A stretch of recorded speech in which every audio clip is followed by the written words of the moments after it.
Bonjour à tous et bienvenue dans une vidéo de vendredi. C'est la dernière des vidéos sur l'Armada espagnole 1588 pour le moment. Nous pourrions revenir à quelques détails supplémentaires selon ce que vous voulez voir, mais pour ce dernier épisode de cette petite série en 4 parties, nous allons examiner quels étaient les aliments disponibles pour les marins dans la flotte anglaise et la flotte espagnole.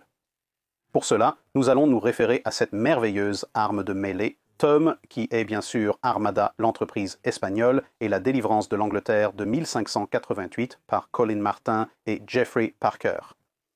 Comme vous pouvez le constater, il contient beaucoup d'informations, et c'est le premier lien dans la description des sources pour les différentes vidéos que nous avons faites sur l'Armada jusqu'à présent. La page intéressante pour nous aujourd'hui est celle que j'ai marquée d'un signet. Ceci, c'était la page des rations, et à mesure que chaque ration apparaît, nous la mettrons évidemment en texte sur le côté, mais je serais intéressé à connaître quelques points. L'un est que sans surprise, les rations espagnoles et anglaises étaient relativement différentes, mais en même temps, il y a quelques croisements surprenants qui témoignent de la nature non nécessairement mondialisée, mais au moins interconnectée du commerce à l'époque. Une autre chose intéressante à souligner pour ceux d'entre vous qui sont doués pour le comptage rapide des calories est que lorsque nous passons en revue ces différents ingrédients et les plats collectifs, vous pourriez être un peu horrifié par le nombre de calories consommées par jour. Mais vous devez vous rappeler deux choses. Premièrement, c'est un équilibre alimentaire très différent de ce que la plupart d'entre nous allons manger de nos jours. Et deuxièmement, les personnes qui suivent ce régime, n'oubliez pas que c'est le régime régulier des marins, pas des officiers. Ils brûleront ces calories assez rapidement pendant la récession économique. Pas celle-ci, mais celle d'avant, de 2008 à 2013. À peu près à mi-chemin, je me suis retrouvé à devoir travailler sur des chantiers et pendant cette période, je consommais facilement 3500 à 4000 calories par jour et je rentrais chez moi en me sentant plutôt fatigué, plutôt vide et en perdant du poids. J'ai dû rapidement augmenter davantage mon apport calorique. Maintenant, si je devais manger ce même régime maintenant, ou bien que je sois encore relativement physiquement actif avec mes divers passe-temps, je ne suis nulle part aussi actif. Sur une base quotidienne à long terme, comme lorsque j'étais dans la construction, je deviendrais très rapidement une sphère, et c'est ce que vous devez garder à l'esprit avec ces. Ce sont les régimes des marins qui ne sont pas dans des bâtiments isolés ou climatisés, donc leurs corps doivent travailler pour les garder au chaud en mer la plupart du temps, surtout dans la Manche, et ensuite pour les Espagnols dans la mer du Nord et dans l'Atlantique, et ils font un travail physique assez dur toute la journée. Donc ils vont brûler beaucoup de cette énergie. Maintenant, avec tout cela dit, passons à ce que étaient les différents régimes. Premièrement, ce que nous allons regarder, c'est ce qui est commun, c'est-à-dire les choses qui seraient distribuées chaque jour dans le cadre des rations individuelles.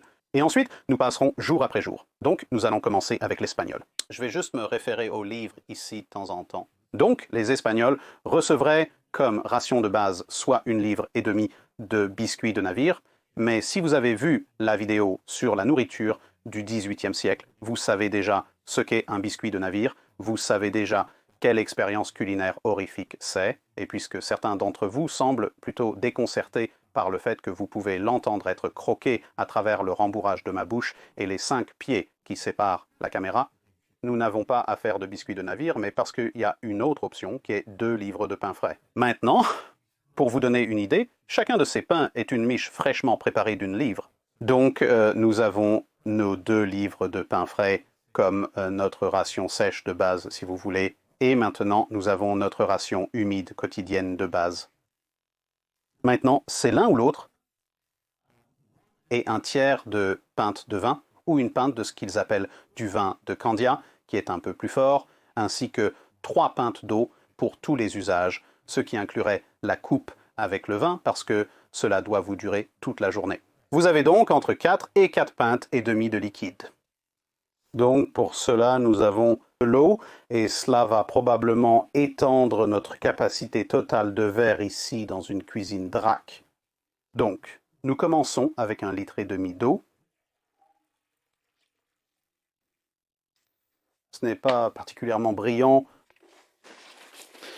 mais nous n'avons perdu qu'un petit peu. Donc c'est juste plus d'un demi-litre et demi.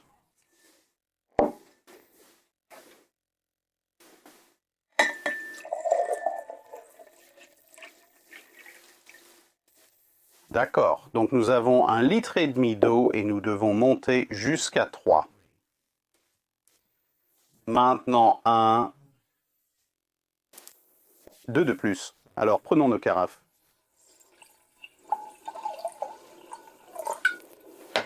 C'est une pinte. Oh, regarde, je deviens meilleur à ça. Alors,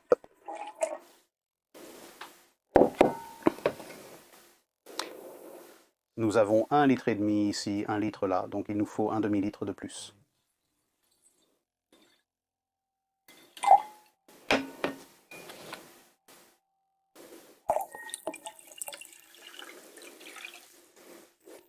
D'accord, donc ce sont 3 pintes d'eau, ce qui me permet également de savoir exactement que la capacité de ces verres est de 3/4 de pinte chacun. Donc je vais bouger cela dans une jolie petite formation d'un côté, et vous verrez pourquoi dans une seconde, parce que maintenant nous devons obtenir notre litre dans ce cas de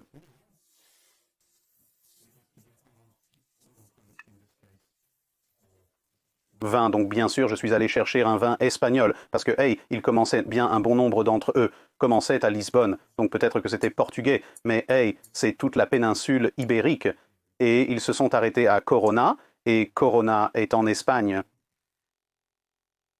Nous essayons maintenant de faire cela sans me casser les bras, car j'ai déjà un bras foulé. Donc après quelques luttes hors écran, et oui, c'est probablement un hérésie pour ceux d'entre vous qui se soucient réellement du vin, mais alors peu importe.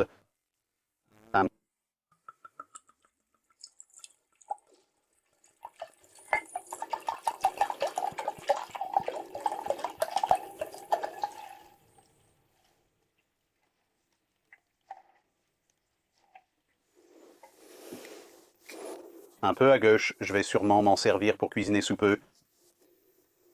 C'est là que nous espérons vraiment que je me suis amélioré pour verser, sinon cela va rapidement devenir très désordonné.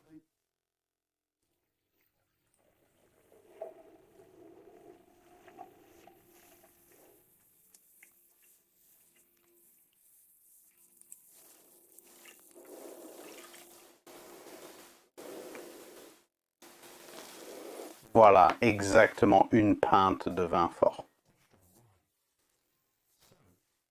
Ration liquide et ration sèche de base pour la marine espagnole. Et maintenant, passons aux rations anglaises. Maintenant, les rations anglaises sont un peu plus variées au quotidien, ce que nous verrons dans une minute, mais votre ration sèche de base est 1 livre de pain ou de biscuits, donc un demi-livre de biscuits en moins si on compare aux rations espagnoles, ou un livre entier de pain en moins si on compare aux rations espagnoles. Maintenant, le pain serait disponible s'il était fraîchement fait, et en dehors du fait que nous avons déjà vu à quoi ressemble le biscuit dans une vidéo précédente, l'autre raison pour laquelle je choisis le pain est que, du moins pour les Anglais, ils partent de leur port d'attache et sont constamment réapprovisionnés au fur et à mesure qu'ils remontent la Manche. Les Espagnols avaient donc à portée de main du pain frais, emporté en grande quantité avec eux, ainsi que de la farine pour en faire plus. Bien qu'ils aient eu des biscuits de navire, nous utilisons pour l'instant du pain, plus facile à préparer. Donc nous avons notre livre de pain, et maintenant c'est la partie intéressante.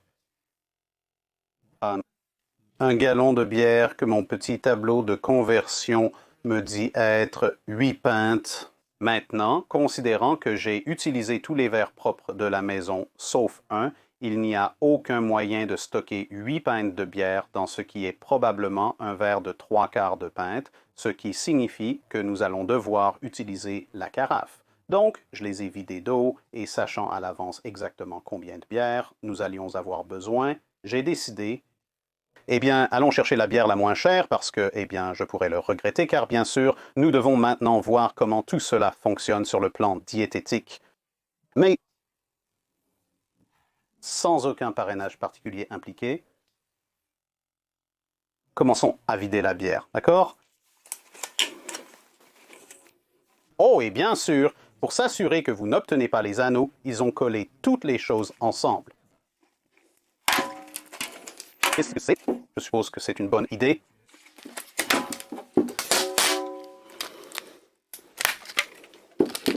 D'accord, voyons combien de bières nous avons réellement. Donc nous avons besoin de 8 pintes. Si vous entendez des gémissements en arrière-plan, c'est Floppy le chien qui aimerait de la bière, mais il n'en aura pas, car un lévrier ivre est la dernière chose dont nous avons besoin.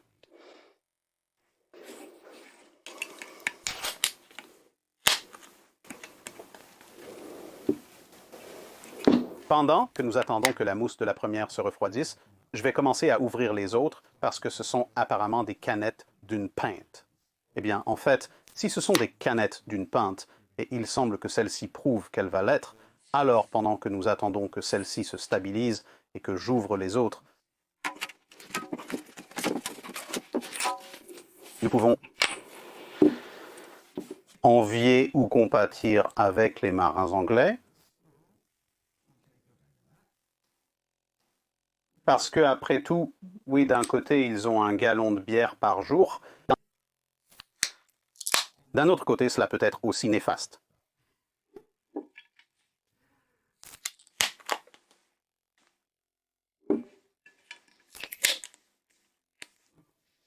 Je me demande si YouTube va accepter ça.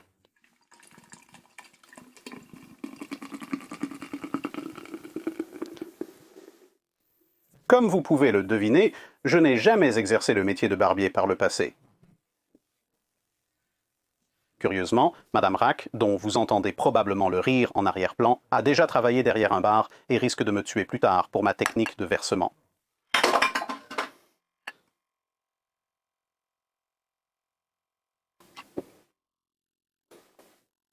Il y a ce dernier verre.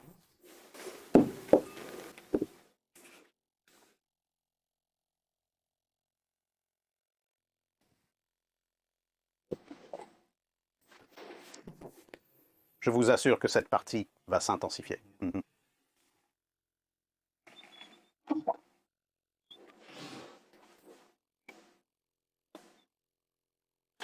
Combien de temps faut-il pour qu'une mousse de bière disparaisse?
D'accord.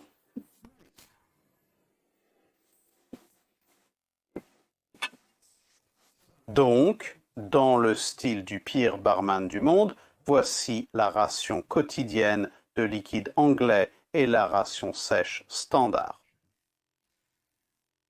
Ouais, d'accord. Et donc, eh bien, voilà. La ration quotidienne de liquide espagnol. La ration quotidienne de liquide anglais. Ça, oui, soit 2 pains, 2 points de pain ou un pain. Et maintenant, pour les morceaux plus intéressants, nous avons examiné la ration quotidienne de base pour les deux côtés. Maintenant, nous allons regarder les rations quotidiennes. Donc, nous avons notre entrée quotidienne ici. C'est une entrée espagnole avec nos 2 livres de pain, notre pinte de vin fort et 4 pintes d'eau, ou en fait 3 pintes d'eau dans 4 verres. Donc, le lundi, on vous donnerait 6 onces de fromage et 3 onces de haricots ou de pois chiches pour accompagner votre ration. Voici donc votre ration complète pour un lundi. C'est aussi votre ration quotidienne complète pour un mercredi. Donc, les lundis et mercredis, vous obtenez ceci.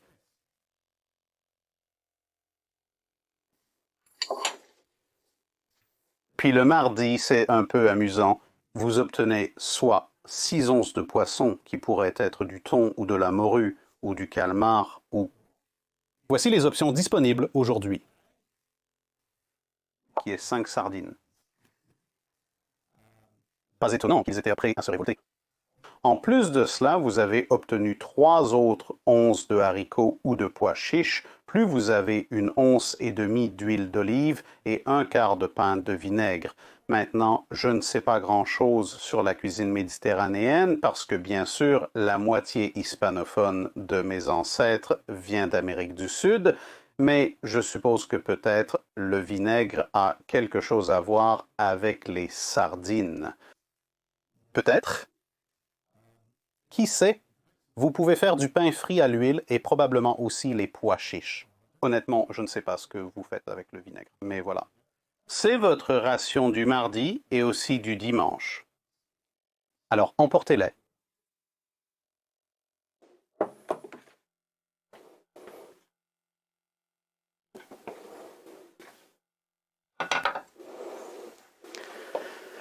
Donc, nous avons eu lundi, jeudi, mardi et dimanche. Et cela nous laisse avec eux. Donc, nous avons eu lundi. Nous avons eu lundi et mercredi. Ainsi que...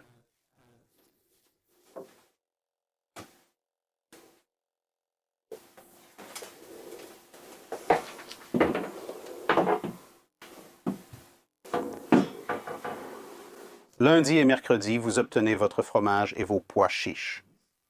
Avec mardi, vendredi, et en fait samedi, qui est quand vous obtenez soit votre poisson, calmar, sardine, plus pois chiches, plus huile, plus vinaigre. Et il y a un autre ensemble de jours, il y a bien sûr jeudi et dimanche. Et pour jeudi et dimanche, chaque jour, vous obtenez un plat légèrement différent, qui est 6 onces de bacon, et juste 2 onces de riz plus. Bien sûr. Chaque jour, vous obtenez vos 2 livres de pain, votre pinte de vin et vos 3 pintes d'eau.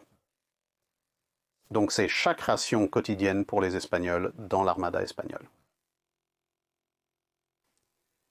Et ici, bien sûr, nous avons notre ration de base anglaise, nos quantités hilarantes de bière et une livre de pain. La bière serait probablement un peu plus faible que la moyenne actuelle, bien que, compte tenu de sa qualité plutôt bon marché, elle aurait été aussi faible qu'à l'époque. Néanmoins, il y avait aussi un régime varié pour les Anglais. Un lundi, vous obtenez un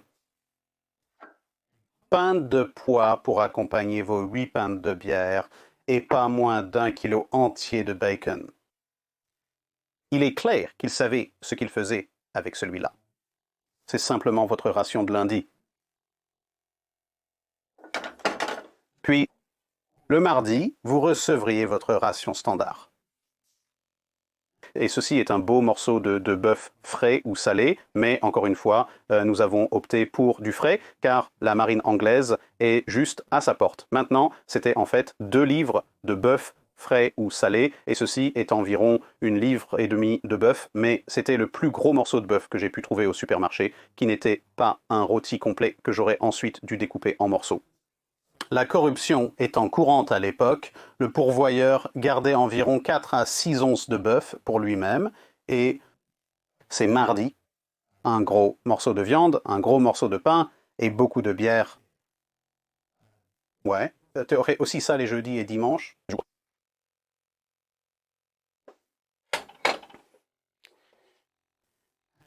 Et puis, cela nous laisse avec 3 autres jours, mercredi, vendredi et samedi. Les mercredis, vendredis et samedis, vous auriez le même plat. Donc en fait, dans les 2 cas, vous avez 3 menus différents, mais ils sont servis mélangés tout au long de la semaine. Donc le mercredi, vendredi et samedi, vous auriez ce qui suit, 2 onces de beurre, 2 que nous mettrons ici, puis vous obtiendriez également du fromage, c'est 4 onces de fromage, et ensuite vous obtiendriez soit un quart de poisson séché, soit un 1/8 de lingue.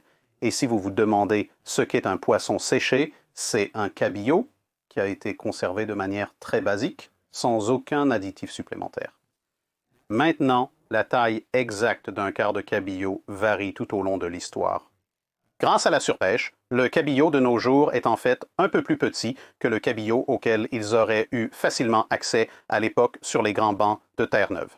Vous noterez que, bien que nous ayons utilisé des sardines pour notre version espagnole, le cabillaud était une alternative. L'interconnexion du commerce se reflète à travers le cabillaud, un poisson universel dans l'Atlantique, accessible à tous et largement échangé en barils.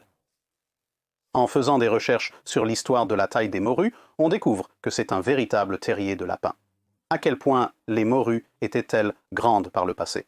J'en suis finalement arrivé à la conclusion que cela représente environ un quart de la taille d'un cabillaud des 15e et 16e siècles.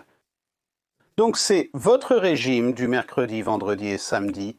Bien sûr, vous pourriez en économiser un peu chaque jour pour avoir votre beurre les mercredis, vendredis et samedis et l'utiliser pour accompagner votre bœuf ou votre bacon le lundi. De même avec le fromage, mais il est facile de voir du poisson, du pain, du fromage, du beurre. S'il n'avait pas encore inventé le sandwich à ce moment-là, ce qu'il n'avait pas fait techniquement, je soupçonne qu'un groupe de personnes l'a fait sans le nommer officiellement. Donc voilà toutes les options de menu quotidiennes pour les Anglais et pour les Espagnols. Et pour vous donner une idée exacte de la quantité de nourriture impliquée, je vais maintenant sortir toute la nourriture.